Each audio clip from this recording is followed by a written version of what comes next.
It's election night here in Korea. I'm Moon Gan-young. We're live in Seoul, and we have just seen the first results emerge in the 21st National Assembly elections.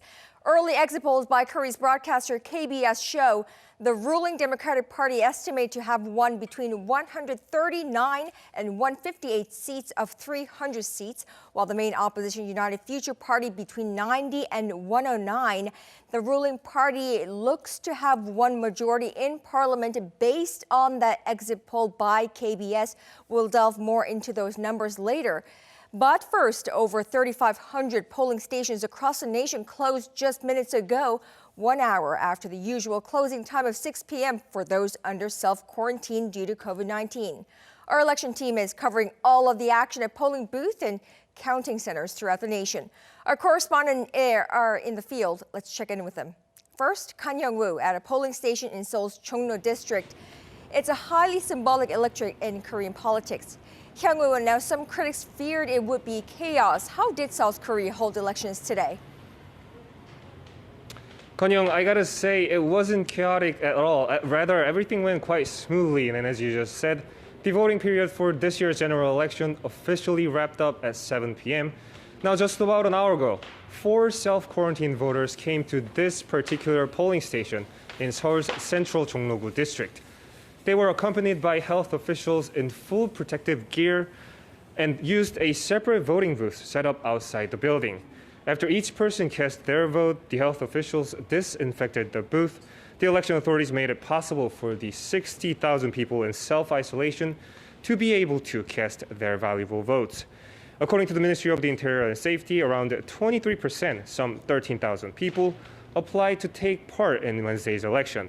Here are the rules that they had to follow. Now, quarantine was temporarily lifted from 5:20 p.m. to 7 p.m. Only then could those in self-quarantine head straight to polling stations, on foot or in their own cars. Now, their voting period was from 6 to 7 p.m. after all other voters were finished. For those who were not accompanied by government officials, they were tracked through a mobile app. And of course, they had to wear masks and gloves just like everyone else. Right, Hyung-woo, voting was unlike any other for the average Koreans as well. There were measures taken to allow this National Assembly election to take place as scheduled during the COVID-19 pandemic, weren't there? That's right, Kan-young. Voters who were not in self-isolation, which were most of the voters, cast their ballots from 6 a.m. to 6 p.m. today. And because the coronavirus outbreak is still lingering here in the country, the National Election Commission implemented a number of preventive measures. Voters had to bring their ID cards, of course, but they also had to wear a protective face mask when they came to a polling station. At the entrance, they got their temperatures taken. If they didn't have a fever or a cough, they had to disinfect their hands with hand sanitizer and put on disposable plastic gloves, both of which were provided by the polling station. Voters were also required to stand at least 1 meter apart from each other. I asked some of the voters how they felt voting in these conditions. It's my first time voting like this, but I feel clean. I think a lot of people like it this way, and I hope they continue to do it like this. I think it's a good idea to carry out the election. It looks like everything is going well as people are wearing masks, gloves, and keeping distance from each other. I've been out here since early this morning, and I gotta say one more time, everything went quite smoothly. The election authorities gave clear instructions, and voters followed the quarantine measures without complaining much. That's all from me. Kan-young. Well, Arirang News, Kan Young-woo from polling station in Seoul's Chongno district. Well done, Hyung-woo. And now we head over to the National Election Commission, which has been keeping track of voter turnout throughout the day. The NEC will confirm the final voter turnout a little later than usual because of the 1 hour extended poll openings for those in self-quarantine. But we're already seeing a record-breaking number. Kyung-eun, what's the latest? Hi, Kanya. It's been hectic here all day, and we're still in the process of getting the final results. But as of 6 p.m., the voter turnout has surpassed 63%. That's about 5 percentage points higher than at the same time from the previous election. But what makes it even more significant is that it is well above the final turnouts of all previous 5 elections that were held since 2000. Plus, among those elections, only once, in 2004, has the country seen a turnout over 60%. Now, such high figure is mainly attributed to the early voter turnout, which was a record high of 26.7%. So far, Jeollanam-do province has the highest turnout with over 66%, and Incheon is seeing the lowest at 59.5%. But much attention is on the southeastern city of Daegu, the city hardest hit by the COVID-19 in South Korea. Traditionally, Daegu's turnouts were among the country's lowest, but this year, the city is seeing some unprecedented developments, including clinching top spot briefly this morning. And it seems that COVID-19 has drawn people closer to politics, not away from it. Now we're inching closer to when the polls wrap up, but the official final voter turnout will not be announced until late at night. Kanyang? Our Lee Kyung-eun from the National Election Commission, we will be waiting for those numbers. Thank you, Kyung-eun. The early exit polls, as widely expected, there's a margin of difference between the two major parties. And the results, of course, they are not made final until later at night or perhaps early in the morning hours. Only by about midnight Korea time do we expect the result to take some kind of a concrete form. Now, joining us live in the studio to help us get a better grip of the 21st general election in Korea, to my left, our political correspondent Kim Mo-gyun, and to my right, Dr. Woo Jung-yap, research fellow at Sejong Institute. Welcome both to the program. Thanks for having me. Now, Mo-gyun, first off, why don't you walk us through the exit poll results? Yes, Kanya, unlike the past when exit poll results have been released at 6 p.m. sharp, this time the results have been released a little past 6:15 p.m. because to prevent voters who've been self-quarantining due to COVID-19 from being influenced to the exit polls. To give you an overview of the seat distribution, more than half of the 300 seats are colored in blue, which represents the Democratic Party and its satellite party, the Civil Together Party. The polls conducted by Korea's 3 major broadcasters, KBS, SBS, and MBC, forecast that the ruling DP and its satellite Civil Together Party could grasp up to 175 seats, while the main opposition United Future Party and the Future Korea Party could finish in second with a maximum of 134 seats.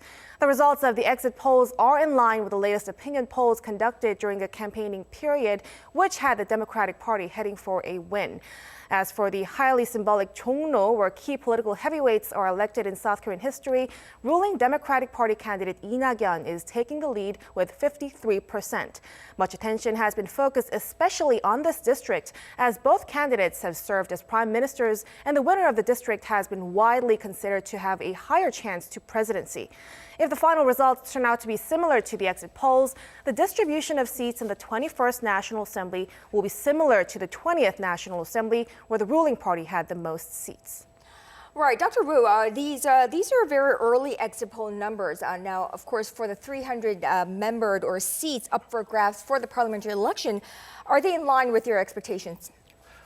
Yes, there has been many stories before the election that the ruling party is going to win the election, and the question is like how much, right? So I think that the exit poll shows that the ruling party is going to win a big time. But one of the caveats that we have to think about is that this exit poll does not include the outcome of the early votings. So this time that there are almost 27% of voters cast their ballots earlier than today, and which was not included in exit polls. So we have to see how those voters who casted their vote earlier and those voters who cast their ballots today, if there is a difference. So I think that exit poll shows that the ruling party is going to win, but since that is not including the earlier voting, so we have to see. Right. Speaking of the early voter turnout, the overall voter turnout, Mogyan, has also been released. Now, going into the race, anticipation was running high based on the record high number of Koreans who went to vote early on during that period. Especially as we head into the polls during this COVID-19 pandemic time, especially in high-intensity social distancing. This was an astonishingly high voter turnout rate, even in COVID-19, but even during the normal times as well, 26.7%. What are you reading into this, Mugen? Well, the voter turnout has been reported to be more than 63% as of 6 p.m., recording the highest voter turnout since general election history, which was 60.6%. If we take a look at the turnout per region today, Jeollanam-do has seen the highest turnout with 65.2%, while Incheon and Chungcheongnam-do has the lowest with 59.4%. But with the voters who've been self-quarantined for COVID-19 just about to finish casting their ballots, the figure is expected to soar even further in the next couple of minutes. Now, Dr. Wu, how does the record high early voter turnout rate impact voter turnout on election day? One of the things that help for the higher voter turnout is that the early voting system has been adopted in 2014. That since then, there is a tendency that the voter turnout has been increasing.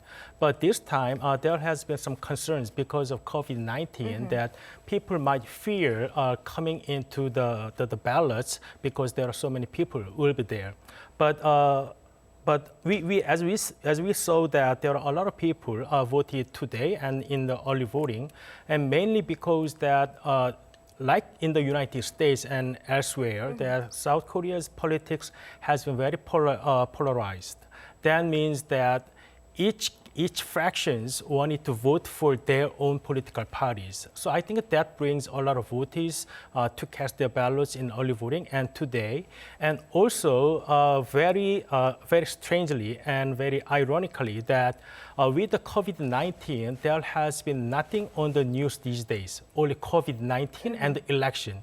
So the people are not distracted by anything these days. So I think that is one of the reasons why people have so much attention on these elections, and that brings more people to the ballot. Perhaps it was the only thing that brought people out and about.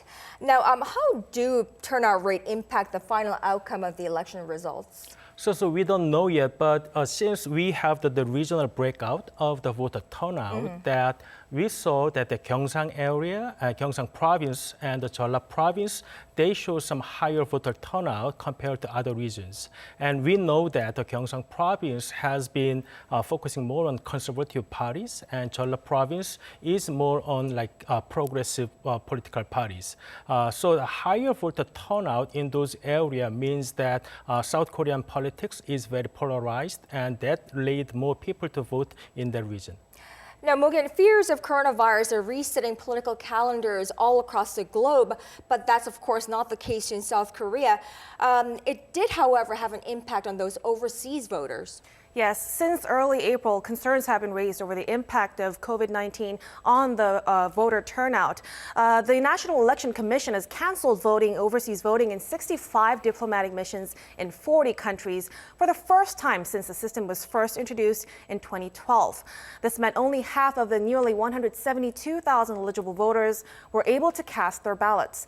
Koreans in the U.S., the UK, France, Italy, and many other European countries were unable to vote. Now, following continuing concerns over the turnout and the citizens' right to vote, the Commission and the health authorities announced that COVID-19 patients in South Korea who pre-registered last month can send their ballots from where they are quarantined through mail. And just a few days ago, the Ministry of Health and Welfare laid out new measures to allow more people to vote by temporarily lifting quarantine hours for asymptomatic people who are in self-quarantine for possible COVID-19 infections. They've been allowed to leave their homes from 5:20 p.m. and were expected to finish their votes and return home by 7 p.m. The Health Ministry said that those voters who drop by somewhere else aside from polling stations, deviate from their routes, or take longer than necessary will be reported to the police. Now, Dr. Wu, how do you believe the coronavirus pandemic will affect the election results? There is a term like rally effect in political science, Sure. which means that if there is a threat or crisis coming from outside, like people shows their cohesion or support to their leaders. And as we saw in the presidential job approval these days, the President Moon's job approval has been increasing since early March, about 10% point. So I think that handling of COVID virus by our government led more people to support in ruling party this time. So I think COVID-19, even though it's a tragedy for many people, but it actually helped the ruling party to get more people in their favor. Particularly perhaps because South Korea has been recognized as one of the better countries that have dealt with this coronavirus pandemic. Mo-kyun, as South Korea heads to the polls or headed to the polls in time of this horrendous pandemic, what are some other differences that general elections this year has happened? Well, as you already know, this election has come at a sensitive time when the nation is facing the coronavirus pandemic. So alongside local voters, much attention has been focused amongst other countries as well. Though many countries such as Britain, France, and Chile decided to postpone their respective elections to prevent the possibility of the spread of COVID-19, South Korea has become the first country to hold such a large-scale election during the pandemic. As part of efforts to prevent the spread of the virus, the National Election Commission has implemented various measures, such as making voters wear masks and gloves and making them stay at least a meter away from each other. And due to this, much attention is focused on today's election, not only from local observers, but also from across the globe. Some foreign media even describe South Korea as Asia's beacon of democracy.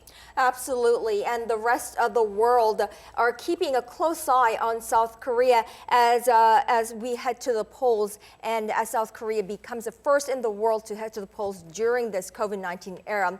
Now, global media say this country could set a role model for how to hold a major election at the height of the COVID-19 crisis. Here's our Yoon Jung-min. South Korea's 2020 general election has been in the global media's spotlight. The BBC has elaborated on how voters in South Korea have kept at least 1 meter between each other at polling stations and how election workers have checked temperatures and disinfected about 14,000 voting stations. The BBC added that most people seem to be happy to put up with the short delay for the sake of democracy. Bloomberg reported Wednesday that South Korea holding the largest election since the start of the coronavirus pandemic might spur other world leaders with good poll numbers to follow suit. It went on to say that the decision contrasted with some U.S. states which have delayed presidential primaries. Italy's daily newspaper La Stampa also highlighted South Korea's general election on Tuesday local time, saying that the country has not given up the election despite the COVID-19 pandemic. It added that the country's approach could be a model on how to hold elections during the crisis. Other foreign press, including Al Jazeera, Time magazine, and The Telegraph, all also reported on the election. According to CNN this week, dozens of countries, including Sri Lanka, the UK, and France, have decided to postpone elections due to the pandemic. Yoon Jung-min, Arirang News. Now, South Korea became the first country in the world to hold a nationwide election in this COVID-19 era. What are the implications in your view? So as Mo-kyun just mentioned, that 47 countries postponed their elections, including U.S., UK, and many other Western countries. So I think there are two important things that you have to remember to have an election during this COVID virus crisis. First one is that the government should give confidence to the people that it's safe enough for you to get out and cast your ballot. For that, you have to have a reliable system that people can trust it's safe to go to the ballot and cast their ballot. And second, it is important that you shouldn't discriminate people because of their symptoms. So South Korean government provide specific ways to cast the ballot for those who are under self-quarantine and those who are quarantined, mail-in voting. And as we just discussed, that our exit poll result released on 6/15 because those people who arrived in the ballot by 6 o'clock, so they shouldn't be influenced by the exit poll result. So they postpone the release of the exit poll. So that kind of like details will be considered by many other countries if they want to have the election in the near future. That's right. Of course, the United States is also having an election this year. Now, Morgan, another point to note is that because of the electoral bill that was revised last year, there were many other firsts this year. Yes, the electoral reform bill has been revised last December, and because of that, for the first time in South Korean history, the legal voting age in the country was lowered from 19 to 18. 18-year-olds make up just over 1% of the total eligible voters, and some 548,000 additional voters, mostly high school students, will be able to cast their ballots in this election. Also, the way in which the 47 proportional representation seats are distributed will differ this time. 50% mixed member proportional representation system has been introduced with aims to diversify Korea's National Assembly, which has been dominated by the two largest parties. Well, it's a bit complicated, but just to give you a recap, the previous system reflected a party's voter turnout in relation to the 47 PR seats. But with a new system, only 17 out of the 47 seats will follow the existing system, and the remaining 30 seats will be distributed by taking the percentage of the PR vote won and subtracting the number of local seats won. And that remaining number is then divided by 2. This new system prompted the larger parties to create the so-called satellite parties that only put forward candidates for the PR seats, allowing them to grab even more seats in the National Assembly. It also led to the launch of other parties, so that a total of 35 parties competed for the PR seats, making this year's ballot paper more than 48 centimeters long, the longest proportional representation ballot in Korean history. Right, that's right. And due to this, the counting of this ballot papers will not be done by machine, but they need to be done by hand, by people, by human beings. And we're about an hour, it's been about an hour since the polls have closed and they've officially started counting the votes. Now, to fill us in on the counting procedure, our Kim Da-mi is at one of the 5 voting counting facilities in Seoul, and she joins us live. Tommy, how are they doing the counting, and when do you think we'll start to see the results? Good evening, Ganyang. The ballot boxes are continuing to flow in here at Olympic Gymnastics Arena, and as you can see right behind me, the count is being done by around 800 people. And in the last general election in 2016, it took around 8 hours to get final results, but this year it's going to take longer. Hopefully, we should be able to see some results taking shape by around 2 a.m. In fact, the National Election Commission predicts that for single-member districts, vote counting will end around 4 a.m. But for the proportional representation seats, counting will go on until 8 a.m., and the final results will be announced on Thursday afternoon. This is because while the district ballots are counted by a machine, the PR ballots this year are too long for the machines, so they have to be counted by hand. They're so long because this year there are 35 parties, which is a record number. Across the country, there are around 64,000 vote counters, an increase of 35% from the last election. On top of the need for a manual vote counting, things are different this time because of the COVID-19 crisis. All the vote counters are wearing masks and gloves while keeping an appropriate distance from one another. The top priorities of this election are sanitation and safety, so the vote counting stations are ventilated on a regular basis. And any volunteer who feels unwell will leave the facility immediately. For real-time updates, the National Election Commission is also providing counts online. That's all I have for now, but I'll bring you more updates in our later newscast. Kanyang. All right, our Kim Da-mi from one of the counting centers in Seoul. Thank you, Tommy. Now, South Koreans want many things from their new National Assembly, but we took a listen, and these are what South Koreans want from their new lawmakers in the new parliament. 오늘 투표장에 갔었을 때 예전하고 좀 사뭇 느낌이 달랐어요. 왜냐면 1m 거리 두기를 하고 있었기 때문에 그 부분도 새로웠고 모든 국민이 공감할 수 있는 정책을 폈으면 좋겠습니다. 그래서 일단 지역구 의원 같은 경우에는 이 지역에서 좀 더 이 지역 발전을 도모할 수 있는 그런 지역구 후보를 뽑아야겠다라고 생각을 하고 투표를 했고요. 그리고 비례대표 같은 경우에는 현 여당을 충분히 견제할 수 있는 그런 능력을 갖춘 정당을 뽑으려고 했습니다.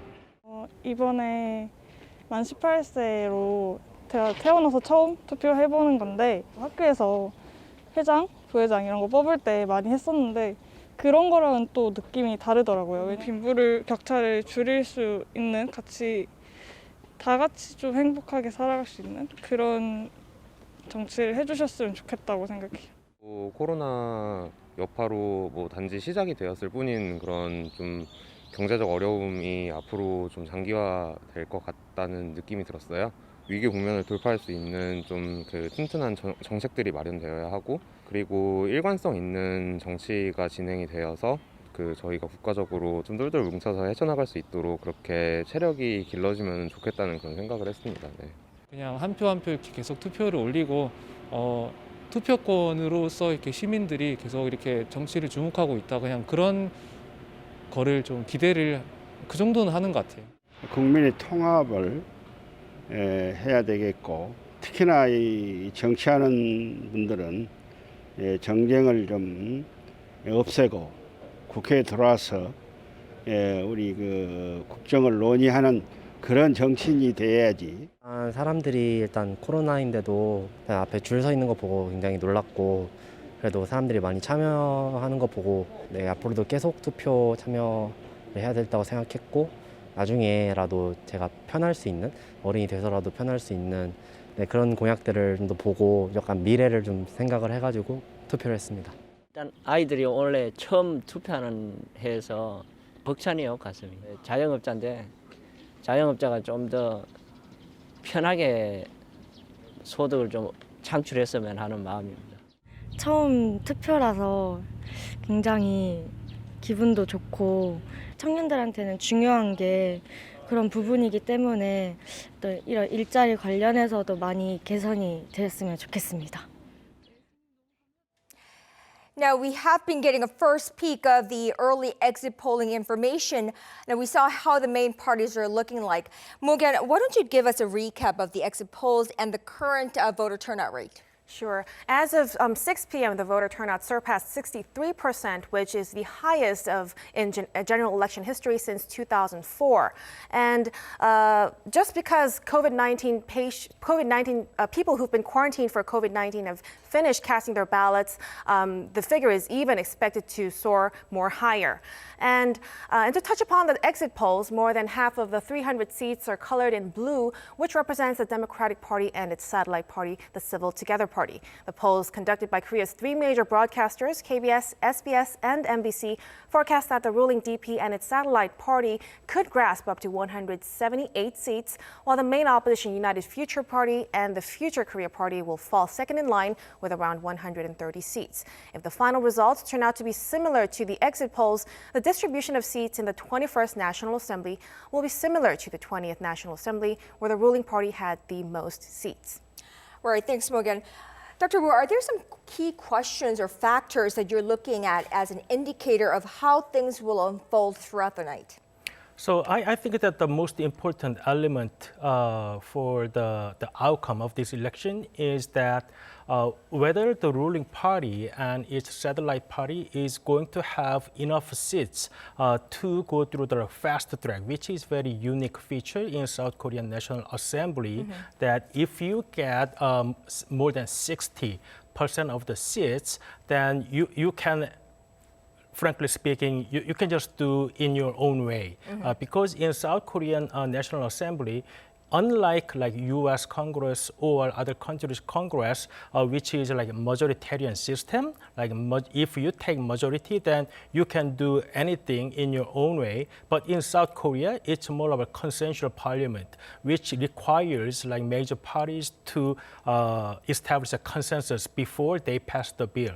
But with a fast track, which was established in 2018, that if you get more than 60% of the seats, that that you can pass the bill with your own within 330 days.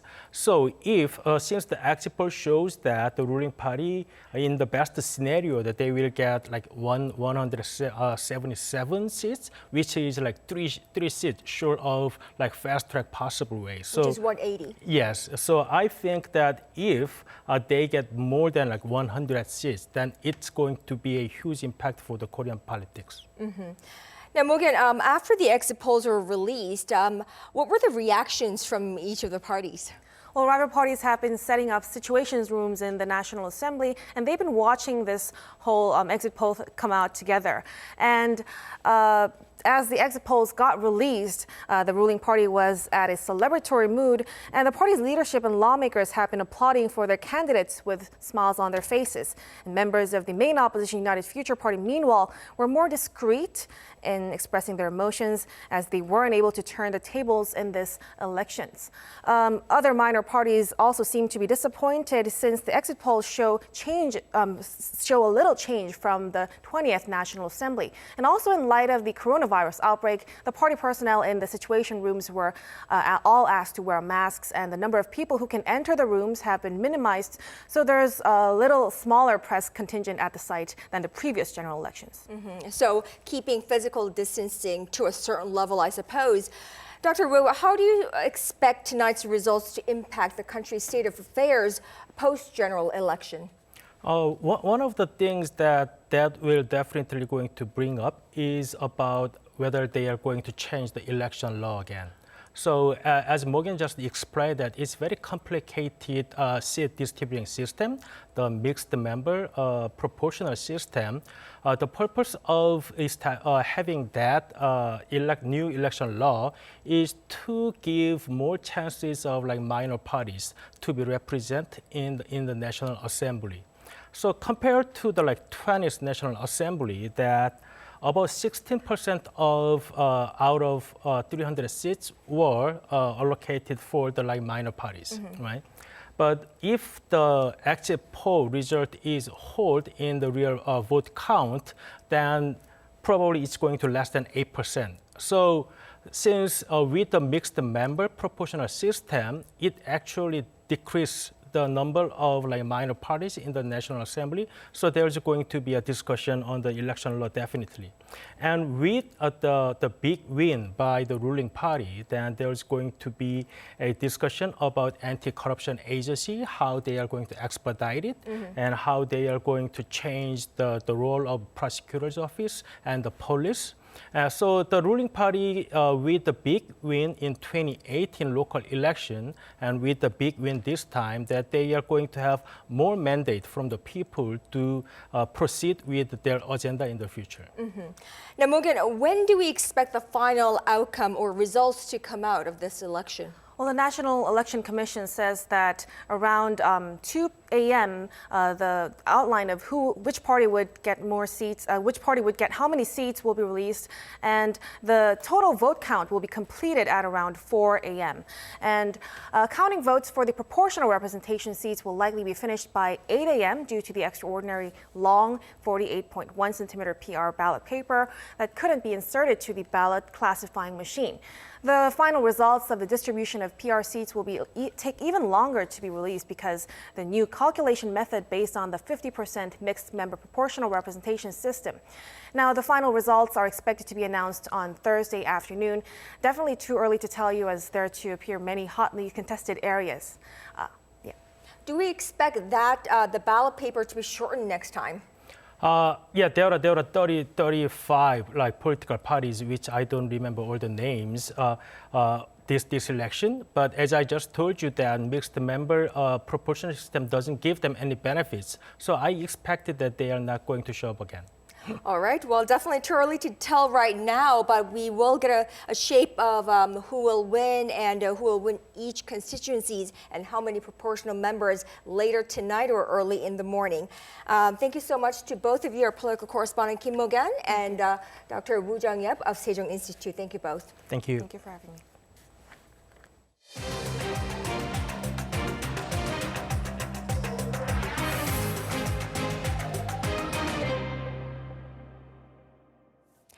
The The leaders of South Korea, China, and Japan and ASEAN member nations have agreed to strengthen solidarity and enhance regional cooperation in the fight against COVID-19.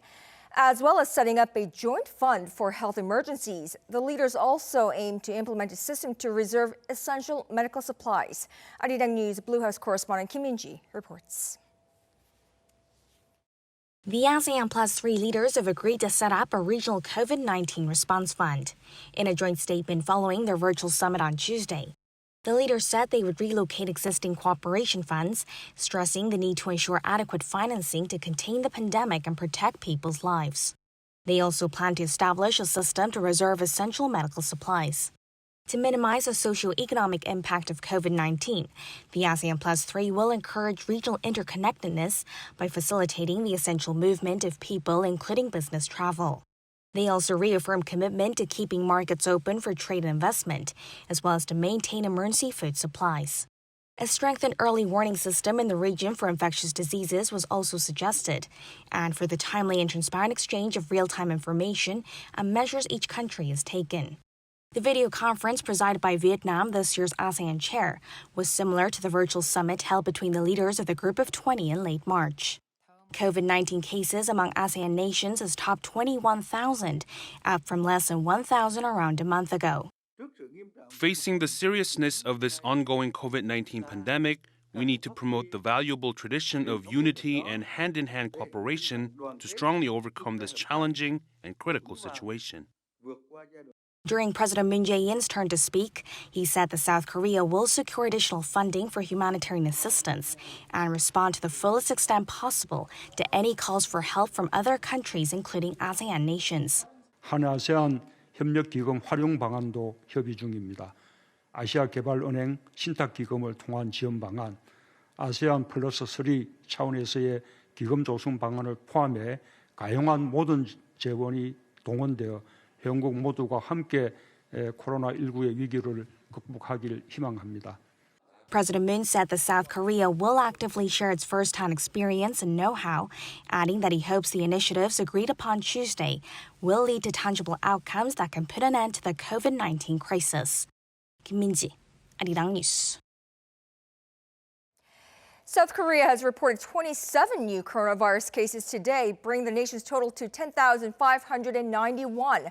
This marks the 7th straight day that the number of new COVID-19 infections in this country has stayed below 50.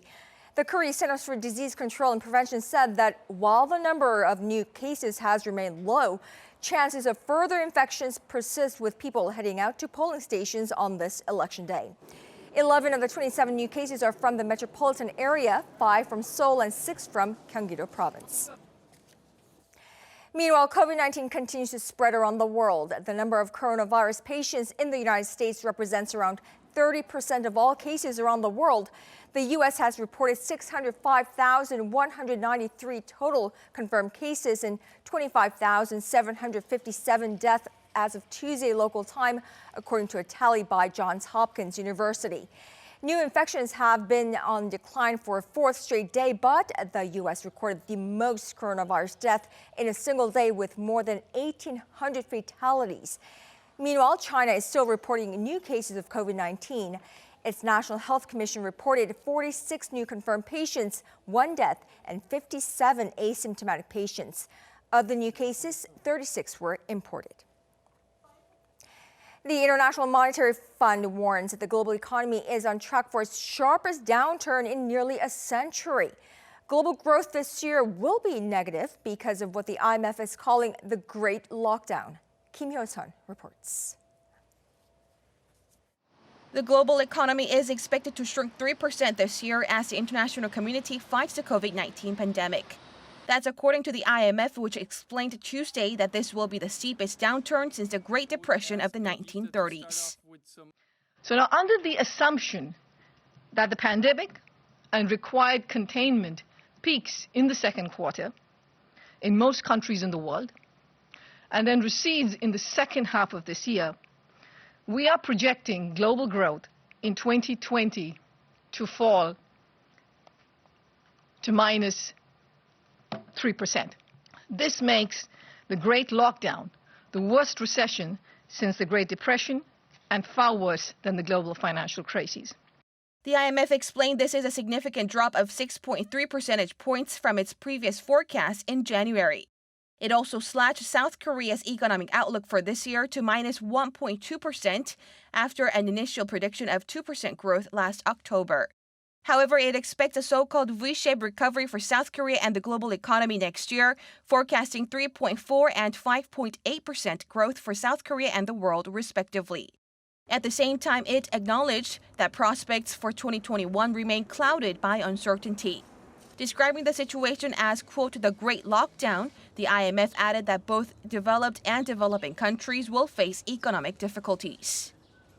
So for the first time since the Great Depression, both advanced economies and emerging and developing economies are in recession. For 2020, growth in advanced economies is projected at minus 6%. Emerging market and developing economies, which typically have normal growth levels well above advanced economies, are also projected to have negative growth of minus 1% and minus 2.2% if you exclude China. The IMF highlighted that the international community needs to carry out monetary, fiscal, and financial policies together with the aim of cushioning the impact of the COVID-19 shock, as well as to ensure a sustainable recovery once the pandemic is under control. Kim Hyo-sun, Arirang News. The U.S. has flown multiple surveillance aircraft near the Korean peninsula in the past few days in an apparent move to strengthen its monitoring of the north. Private aviation tracker aircraft spots said a U.S. Air Force RC-135U combat cent was spotted Wednesday over the East Sea following North Korea's launch of cruise missiles the day before. The day of that launch, the U.S. also flew an E-8C Joint STARS over South Korea. The chairman of the U.S. Joint Chiefs of Staff, General Mark Milley, played down the significance of the North launches, saying they were not, quote, particularly provocative or threatening to the U.S. He said they're tied to a North Korean public holiday, the Day of the Sun, when the North celebrates the birthday of its late founder, Kim Il-sung. Former U.S. President Barack Obama has officially endorsed Joe Biden for president and is urging Democrats to unite with Biden to defeat President Trump.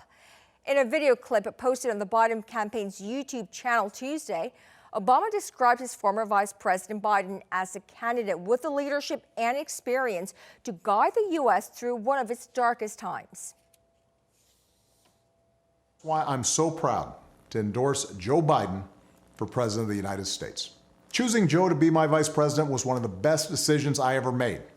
And I believe Joe has all the qualities we need in a president right now. Obama also directly criticized his successor, President Trump, without mentioning him by name. The endorsement reunites the former running mates and comes just a day after Senator Bernie Sanders offered Biden his support.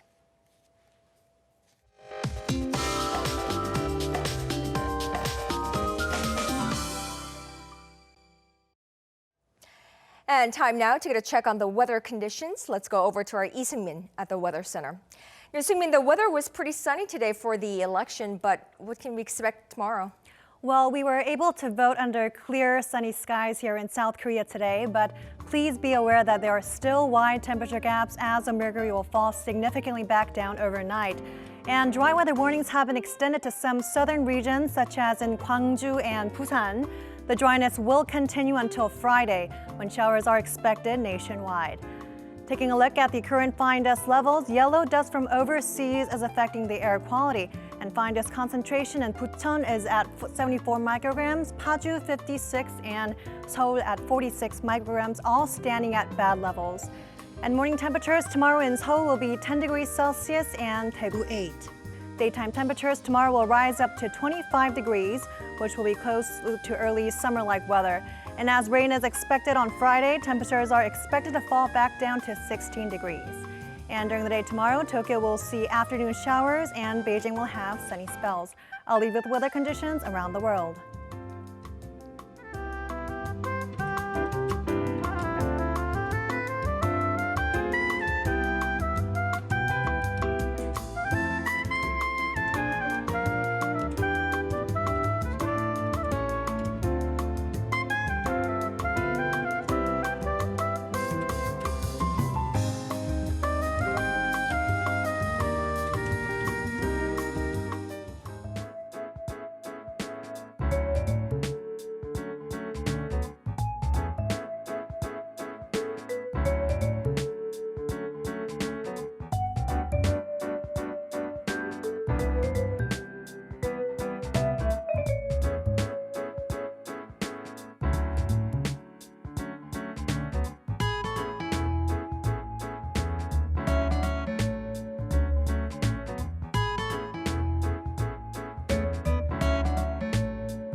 And that does it for us with our election special edition of News Center. Live from Seoul, I'm Moon Gan-young. But election coverage continues here on Arirang TV. Stay tuned throughout the night. Good night.